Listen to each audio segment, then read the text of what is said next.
mati dalam keadaan membawa Islam, meskipun semasa hidup dia pernah menjadi kafir. Meskipun selamanya kafir, misalkan sekarang masuk Islam, kok besoknya dia mati, maka dia tetap dianggap mati membawa agama Islam, meskipun selama masa hidupnya lebih banyak mengalami kekafiran. Karena di akhir hayat sempat mengucapkan syahadat, sempat mengislamkan diri, kemudian dia mati, maka orang ini dianggap mati membawa Islam atau mati husnul khotimah. Meskipun mulai lahir sampai hampir mati dia itu pernah kafir misalnya, meskipun Islamnya hanya sehari, tetap dia itu mati dalam keadaan membawa agama Islam.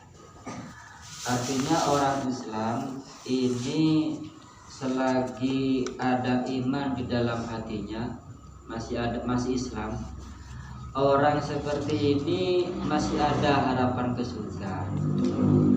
Tapi tetap dosanya dipertimbangkan, diperhitungkan.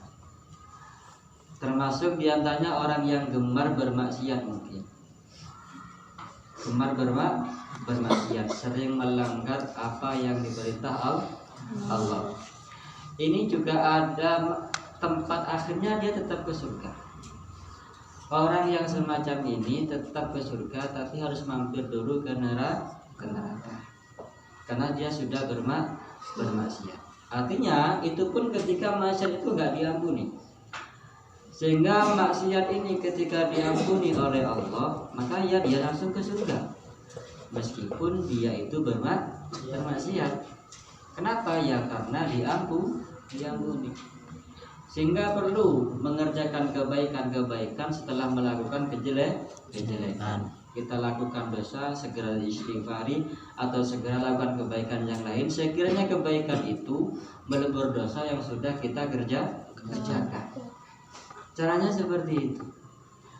Karena orang Islam ini dosanya itu tetap akan dihitung, sebenarnya tetap akan dipertanggungjawabkan kalau sampai dosa itu tidak diampuni oleh Allah.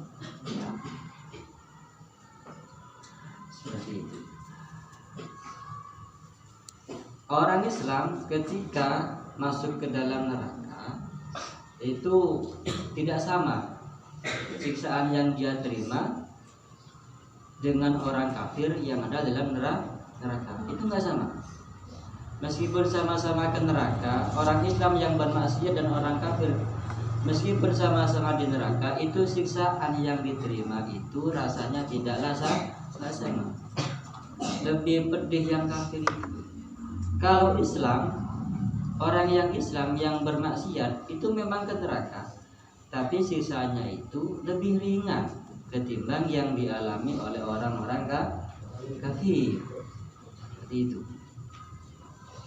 Paham ya? Jadi seperti itu.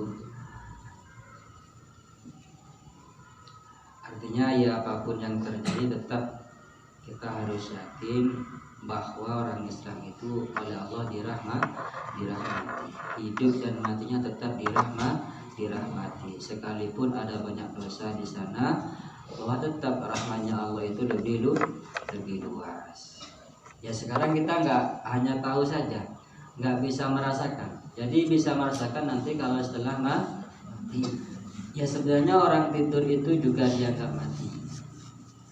Jadi artinya orang tidur dianggap mati itu ruhnya sama-sama diangkat oleh Allah. Tapi bedanya orang yang tidur ini nanti ruhnya dikembalikan lagi.